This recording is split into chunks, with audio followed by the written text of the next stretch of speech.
ನಮಸ್ತೆ ಎಲ್ಲ ಸಮಸ್ತ ವೀಕ್ಷಕರಿಗೂ ಸಾಯಿ ಕೃಷ್ಣ ಚಾನಲ್ ವತಿಯಿಂದ ಧನ್ಯವಾದಗಳನ್ನು ಅರ್ಪಿಸುತ್ತಾ ಹಾಗೂ ಎಲ್ಲರೂ ಚೆನ್ನಾಗಿದ್ದೀರಾ ಅಂತ ನಾನು ಭಾವಿಸ್ತಾ ಸಾಯಿಬಾಬಾ ಎಲ್ಲರಿಗೂ ಶುಭವನ್ನು ಉಂಟು ಮಾಡಲಿ ಅಂತ ಸಾಯಿಬಾಬಾ ಅವರಲ್ಲಿ ಬೇಡ್ಕೊಳ್ತಾ ಅವರನ್ನು ನಮಿಸ್ಕೊಳ್ತಾ ಹಾಗೂ ನೆನೆಸ್ಕೊಳ್ತಾ ಈ ಅಧ್ಯಯನವನ್ನು ಅಂದರೆ ಸಾಯಿ ಸಚ್ಚರಿತ್ಯ 42ನೇ ಅಧ್ಯಯನವನ್ನು ನಾವು ಆರಂಭಿಸೋಣ.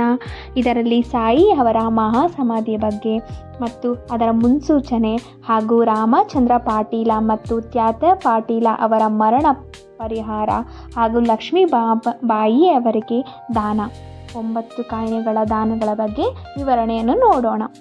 ಈ ಇಂದಿನ ಕಥೆಗಳಿಂದ ಗುರುವಿನ ದಯೆ ಇದ್ದರೆ ಈ ಭವಸಾಗರ ಬಂಧನದಿಂದ ನಾವು ಮುಕ್ತರಾಗಿ ಮುಕ್ತಿ ಮಾರ್ಗವನ್ನು ಸೇರಿ ಆನಂದದಿಂದ ಇರಬಹುದು ಎಂಬುದು ವಿದ್ಯವಾಗುತ್ತದೆ. ನಾವು ಯಾವಾಗಲೂ ಸದ್ಗುರುವಿನ ಚರಣ ಕಮಲಗಳನ್ನು ಸ್ಮರಿಸುತ್ತಿದ್ದರೆ ನಮ್ಮ ಕಷ್ಟಗಳು ಕೊನೆಗಾಳುತ್ತವೆ. ಅದು ಮೃತ್ಯುವನ್ನು ದೂರ ಮಾಡುತ್ತದೆ. ಆದುದರಿಂದ ತಮ್ಮ ಯೋಗಕ್ಷೇಮವನ್ನು ಬಯಸುವ ಎಲ್ಲರೂ ಶ್ರೀ ಸಾಯಿ ಸಮರ್ಥರ ಕಥೆಗಳನ್ನು ಶ್ರದ್ಧೆಯಿಂದ ಕೇಳಬೇಕು. ಮುನ್ಸೂಚನೆ: ಇಲ್ಲಿಯ ತನಕ ಬಾಬಾ ಅವರ ಜೀವನದ ಬಗ್ಗೆ ಕೇಳಿದಿರಿ. ಈಗ ಬಾಬಾ ಅವರ ಮಹಾಸಮಾಧಿಯ ಬಗ್ಗೆ ಕೇಳಿರಿ. ಬಾಬಾ ಅವರಿಗೆ 1918 ಸೆಪ್ಟೆಂಬರ್ 28ನೇ ತಾರೀಕಿಗೆ ಜ್ವರ ಬಂದಿತು. ಈ ಜ್ವರವು 2-3 ದಿನಗಳ ತನಕ ಕಾಡಿತು. ನಂತರ ಬಾಬಾ ಅವರು ಆಹಾರ ತ್ಯಜಿಸಿ ಬರಬರುತ್ತಾ ಕೃಶರಾದರು. ಮುಂದೆ 17ನೇ ದಿನ ಅಂದರೆ 1918 ಅಕ್ಟೋಬರ್ 15ನೇ ತಾರೀಕಿನ ದಿನ ಮಧ್ಯಾಹ್ನ 2:30 ಸರಿಯಾಗಿ ಅವರು ಇಹಲೋಕವನ್ನು ತ್ಯಜಿಸಿದರು.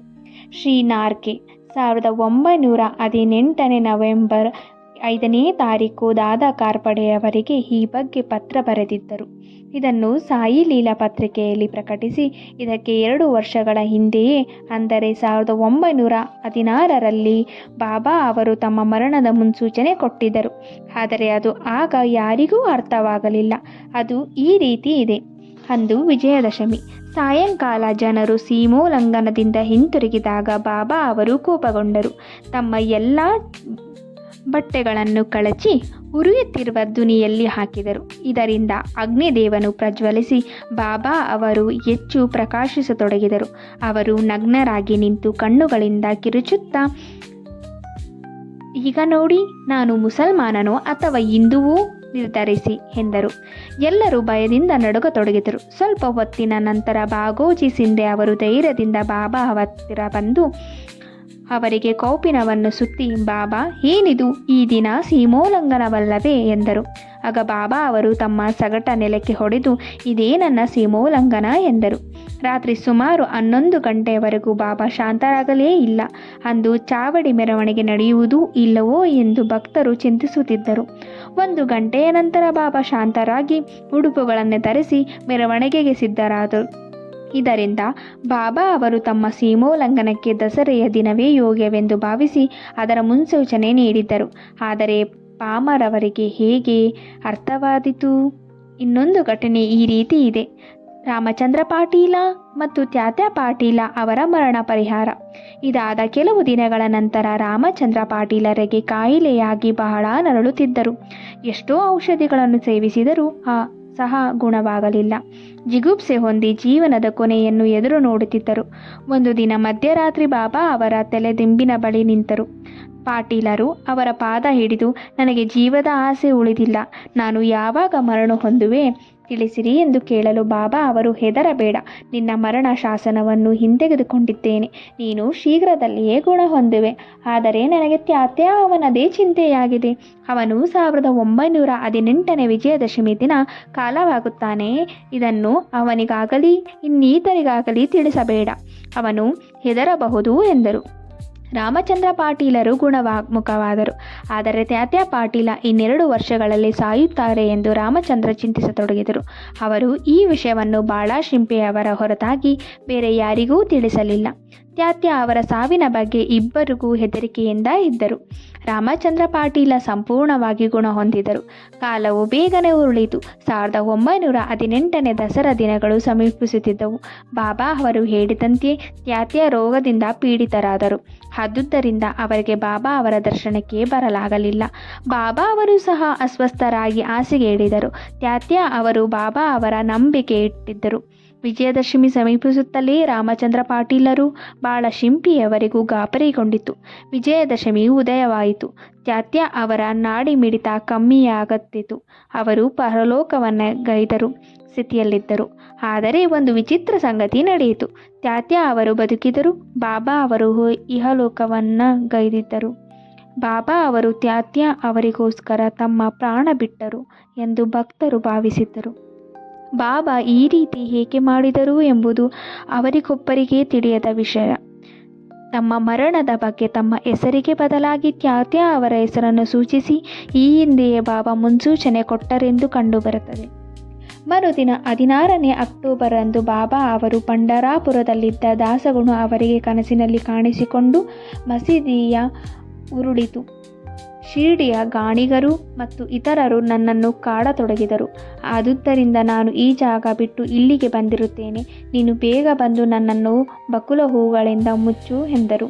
ದಾಸಗುಣ ಅವರಿಗೆ ಪತ್ರದಿಂದ ಕೂಡ ವರ್ತಮಾನ ತಿಳಿಯಿತು. ಕೂಡಲೇ ಅವರು ಶಿರ್ಡಿಗೆ ಆಗಮನಿಸಿ ಬಾಬಾ ಅವರ ಮಹಾಸಮಾಧಿಯ ಮುಂದೆ ಸಂಪೂರ್ಣ ದಿನ ಭಜನೆ ಮಾಡಿದರು. ನಂತರ ತಾವೇ ಹರಿನಾಮದ ಆಕಾರದಲ್ಲಿ ಒಂದು ಬಕುಲ ಹೂವಿನ ಮಾಲೆಯನ್ನು ತಯಾರಿಸಿ ಅವರ ಮಹಾಸಮಾಧಿಗೆ ಅರ್ಪಿಸಿ ಅವರ ಹೆಸರಿನಲ್ಲಿ ಸಂತರ್ಪಣೆಯನ್ನು ಮಾಡಿಸಿದರು. ಲಕ್ಷ್ಮೀಬಾಯಿಯವರಿಗೆ ದಾನ. ದಸರಾ ಹಬ್ಬದ ವಿಜಯದಶಮಿ ಹಿಂದೂಗಳಿಗೆ ಶ್ರೇಷ್ಠವಾದ ದಿನ. ಬಾಬಾ ಅವರು ತಮ್ಮ ಸೀಮೋಲ್ಲಂಘನಕ್ಕೆ ಸರಿಯಾದ ದಿನವನ್ನೇ ಆರಿಸಿಕೊಂಡರು. ಇದಕ್ಕೂ ಮುಂಚೆ ಅವರು ತೋರಿಕೆಗೆ ಬಳಲುತ್ತಿದ್ದರು. ಆದರೆ ಅಂತರಂಗದಲ್ಲಿ ಅವರು ಜಾಗೃತರಾಗಿದ್ದರು. ಕೊನೆಯ ಗಳಿಗೆಯ ಮುಂಚೆ ಸ್ವಲ್ಪ ಹೊತ್ತಿನಲ್ಲಿ ಯಾರ ಸಹಾಯವೂ ಇಲ್ಲದೆ ಬಾಬಾ ಎದ್ದು ನಿಂತುಕೊಂಡಿದ್ದರು. ಅವರಿಗೆ ಭಕ್ತರಿಗೆ ಸ್ವಲ್ಪ ಆನಂದವಾಗಿತ್ತು. ಬಾಬಾ ಅವರಿಗೆ ಮರಣ ಸಮೀಪಿಸುತ್ತೆಂದು ತಿಳಿದಿತ್ತು. ಆದುದರಿಂದ ಲಕ್ಷ್ಮೀಬಾಯಿ ಸಿಂಧೆ ಅವರಿಗೆ ಸ್ವಲ್ಪ ಹಣ ದಾನ ಕೊಡಬೇಕೆಂದು ಇಚ್ಛಿಸಿದರು. ಲಕ್ಷ್ಮೀಬಾಯಿ ಬಹಳ ಒಳ್ಳೆಯ ಸಾಧ್ವಿಗಳಾಗಿದ್ದರು. ಹಗಲಿರುಳೆನ್ನದೆ ಮಸೀದಿಯಲ್ಲಿ ಕೆಲಸ ಮಾಡುತ್ತಿದ್ದರು. ಭಗತ್ ಮಾಳ್ವಾಸಾಪತಿ, ತ್ಯಾತ್ಯ, ಲಕ್ಷ್ಮೀಬಾಯಿ ಈ ಮೂವರನ್ನು ಬಿಟ್ಟರೆ ಇನ್ಯಾರೂ ರಾತ್ರಿ ವೇಳೆಯಲ್ಲಿ ಮಸೀದಿಗೆ ಹೋಗಲು ಅವಕಾಶವಿರಲಿಲ್ಲ. ಒಂದು ದಿನ ಬಾಬಾ ಅವರು ತ್ಯಾತ್ಯ ಅವರೊಂದಿಗೆ ಮಸೀದಿಯಲ್ಲಿ ಕುಳಿತಿರುವಾಗ ಲಕ್ಷ್ಮೀಬಾಯಿ ಸಿಂಧೆ ಅವರು ಬಂದು ನಮಸ್ಕರಿಸಿದರು. ಆಗ ಬಾಬಾ ಅವರು, ಲಕ್ಷ್ಮಿ, ನನಗೆ ಹಸಿವಾಗಿದೆ ಎಂದು ಹೇಳಿದರು. ಅವಳು, ಸ್ವಲ್ಪ ತಾಳಿ ಬಾಬಾ, ರೊಟ್ಟಿಯನ್ನು ತೆಗೆದುಕೊಂಡು ಬರುತ್ತೇನೆ ಎಂದು ಹೇಳಿ ಮನೆಗೆ ಹೋಗಿ ಸ್ವಲ್ಪ ಹೊತ್ತಿನ ನಂತರ ರೊಟ್ಟಿ ಮತ್ತು ಪಲ್ಯದೊಡನೆ ಹಿಂತಿರುಗಿ ಬಂದು ಬಾಬಾ ಅವರ ಮುಂದೆ ಇಟ್ಟಳು. ಅವರು ಅದನ್ನು ತೆಗೆದುಕೊಂಡು ನಾಯಿಗೆ ತಿನ್ನಲು ಕೊಟ್ಟರು. ಆಗ ಲಕ್ಷ್ಮೀಬಾಯಿ ಬಿಯು, ಇದೇನು ಬಾಬಾ, ನಾನು ನಿಮಗೋಸ್ಕರ ಸ್ವತಃ ಅಡುಗೆ ತಯಾರಿಸಿ ತಂದಿದ್ದೇನೆ. ನೀವು ಒಂದು ಚೂರು ಸಹ ತಿನ್ನದೆ ನಾಯಿಗೆ ಕೊಟ್ಟಿದ್ದೀರಲ್ಲ, ನನಗೆ ವೃಥ ತೊಂದರೆ ಕೊಟ್ಟಿರಿ ಎಂದರು. ಆಗ ಬಾಬಾ ಅವರು, ಏತಕ್ಕೆ ಚಿಂತಿಸುವೆ? ಆ ನಾಯಿಯ ಹಸಿವನ್ನು ಹಿಂಗಿಸುವುದು ನನ್ನ ಹಸಿವನ್ನು ಹಿಂಗಿಸಿದಂತೆಯೇ. ನಾಯಿಗೂ ಆತ್ಮವಿದೆ. ಜೀವರಾಶಿಗಳಿಗೂ ಬೇರೆ ಬೇರೆಯಾಗಿರಬಹುದು. ಆದರೆ ಹಸಿವು ಮಾತ್ರ ಸಾಮಾನ್ಯವಾದುದು ಅಲ್ಲವೇ? ಕೆಲವು ಪ್ರಾಣಿಗಳು ಮಾತನಾಡಬಲ್ಲವು, ಕೆಲವು ಮಾತನಾಡುವೂ ಅಷ್ಟೇ. ಯಾರು ಹಸಿದವರಿಗೆ ಅನ್ನ ನೀಡುತ್ತಾರೆಯೋ ಅವರು ನನಗೆ ಅನ್ನ ನೀಡಿದಂತೆಯೇ. ಇದು ಸಿದ್ಧಾಂತವೆಂದು ತಿಳಿ ಎಂದು ಹೇಳಿದರು. ಇದು ಕ್ಷುಲ್ಲಕ ವಿಷಯವಾಗಿರಬಹುದು, ಆದರೆ ಆಧ್ಯಾತ್ಮಿಕ ನೈಜ ಸ್ವರೂಪವನ್ನು ಯಾರ ಮನಸ್ಸನ್ನೂ ನೋಯಿಸದೆ ಬಾಬಾ ಕಾರ್ಯಾಚರಣೆಯಲ್ಲಿ ತೋರಿಸಿದರು.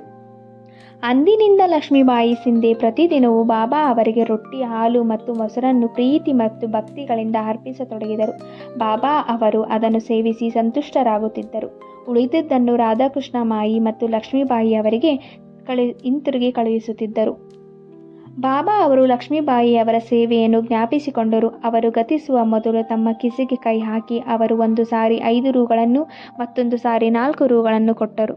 ಈ ಸಂಖ್ಯೆಯು 9 21ನೇ ಅಧ್ಯಾಯದಲ್ಲಿ ವಿವರಿಸಿದ ನವರಸ ಭಕ್ತಿಯನ್ನು ಸೂಚಿಸುತ್ತದೆ, ಅಥವಾ ಅದು ಸೀಮೋಲ್ಲಂಘನದ ನಿಮಿತ್ತ ಬಾಬಾ ಕೊಟ್ಟ ದಕ್ಷಿಣೆಯಾಗಿರಬಹುದು. ಲಕ್ಷ್ಮೀಬಾಯಿ ಅವರಿಗೆ ಹಣದ ಕೊರತೆ ಇರಲಿಲ್ಲ. ಆದ್ದರಿಂದ ಬಾಬಾ ಅವರು ಭಾಗವತದ 11ನೇ ಸ್ಕಂದದ 10ನೇ ಅಧ್ಯಾಯದಲ್ಲಿ 6ನೇ ಶ್ಲೋಕದಲ್ಲಿ ಹೇಳಿರುವ ಭಕ್ತನಲ್ಲಿ ಇರಬೇಕಾದ ಮೊದಲ 5 ನಂತರ 4 ಗುಣಗಳನ್ನು ಉಪದೇಶ ಮಾಡಿದರೆಂದು ಭಾವಿಸಬಹುದು. ಬಾಬಾ ಅವರು ಅದೇ ಕ್ರಮವನ್ನು ಅನುಸರಿಸಿ 5 ರೂಪಾಯಿಗಳನ್ನು ನಂತರ 4 ರೂಪಾಯಿಗಳನ್ನು ಕೊಟ್ಟರು. ಹಿಂದೆ ಅವಳಿಗೆ ಅನೇಕ ಸಲ ಎಷ್ಟು ಹಣವನ್ನು ಕೊಟ್ಟಿದ್ದರು, ಆದರೆ ಈ 9 ರೂಪಾಯಿಗಳ ಕೊಡುಗೆಯನ್ನು ಲಕ್ಷ್ಮೀಬಾಯಿ ಎಂದೂ ಮರೆಯಲಿಲ್ಲ. ಬಾಬಾ ಅವರು ತಮ್ಮ ಅಂತ್ಯದಲ್ಲಿ ಜಾಗೃತರಾಗಿಯೇ ಇದ್ದರು. ಮೋಹ ಮತ್ತು ಮಮತೆಯಿಂದ ದೂರವಾಗಿರಲು ಭಕ್ತರೆಲ್ಲನ್ನು ಮನೆಗೆ ಕಳುಹಿಸಿದರು. ಕಾಕ ಮತ್ತು ಬೂಟಿ ಅವರು ಮಾತ್ರ ಬಾಬಾ ಅವರ ಹತ್ತಿರ ಇದ್ದರು. ಆದರೆ ಅವರನ್ನು ಸಹ ವಾಡಕ್ಕೆ ಹೋಗಿ ಊಟ ಮಾಡಿಕೊಂಡು ಬರಲು ಹೇಳಿ ಕಳುಹಿಸಿದರು. ಅವರು ಮನಸ್ಸಿಲ್ಲದೆ ಬಾಬಾ ಅವರ ಆಜ್ಞೆಯನ್ನು ಪಾಲಿಸಿ ಭಾರವಾದ ಹೃದಯದಿಂದ ಬಾಬಾ ಅವರನ್ನು ಬಿಟ್ಟು ಊಟಕ್ಕೆ ಹೊರಟರು. ಬಾಬಾ ಅವರ ಸ್ಥಿತಿ ಚಿಂತಾಜನಕವಾಗಿದೆ ಎಂದು ತಿಳಿದು ಅವರು ವಾಡಕ್ಕೆ ಬಂದು ಮನಸ್ಸಿಲ್ಲದ ಮನಸ್ಸಿನಲ್ಲಿ ಊಟಕ್ಕೆ ಕುಳಿತರು. ಅವರು ಊಟ ಮುಗಿಸುವ ಮೊದಲೇ ಬಾಬಾ ಅವರು ಪರಲೋಕ ಯಾತ್ರೆ ಬೆಳೆಸಿದರು. ಈ ಸಮಾಚಾರ ಮುಟ್ಟಿದೊಡನೆ ಅವರು ಎದ್ದು ಕೈ ತೊಳೆದು ಮಸೀದಿಗೆ ಧಾವಿಸಿದರು. ಬಾಬಾ ಅವರು ಬಾಯಾಜಿ ಬಾಟೀಲರ ತೊಡೆಯ ಮೇಲೆ ಮಲಗಿದ್ದರು. ಅವರು ನೆಲಕ್ಕುರುಳಿ ಅಥವಾ ಹಾಸಿಗೆ ಮೇಲೆ ಹೊರಗಿಕೊಂಡು ಅಸುನೀಗಲಿಲ್ಲ. ತಮ್ಮ ಆಸನದಲ್ಲಿ ಕುಳಿತು ತಮ್ಮ ಸ್ವಹಸ್ತದಿಂದ ದಾನ ಮಾಡುತ್ತಾ ಮಾನವ ದೇಹವನ್ನು ತ್ಯಜಿಸಿ ಸಮಾಧಿ ಹೊಂದಿದರು. ಸಂತರು ಒಂದು ಧ್ಯೇಯ ಸಾಧನೆಗಾಗಿ ಅವತರಿಸಿ ಈ ಧ್ಯೇಯವನ್ನು ಸಾಧಿಸಿದ ನಂತರ ಹೇಗೆ ಈ ಲೋಕಕ್ಕೆ ಸುಗಮವಾಗಿ ಬಂದರೋ ಹಾಗೆಯೇ ಸುಗಮವಾಗಿ ಹಿಂತಿರುಗಿ ಹೋಗುತ್ತಾರೆ. ಶ್ರೀ ಸಾಯಿ ಪ್ರಣಾಮಗಳು. ನೋಡಿದ್ದೀರಾ ಸಾಯಿ ಲೀಲೆಯನ್ನು, ಸಾಯಿಯ ಭಕ್ತಿಯನ್ನು. ಯಾರಿಗೆಲ್ಲ ಈ ವಿಡಿಯೋ ಇಷ್ಟ ಆಯಿತು ದಯವಿಟ್ಟು ಈ ವಿಡಿಯೋವನ್ನು ಲೈಕ್ ಮಾಡಿ, ಶೇರ್ ಮಾಡಿ, ಸಬ್ಸ್ಕ್ರೈಬ್ ಮಾಡ್ಕೊಳ್ಳಿ.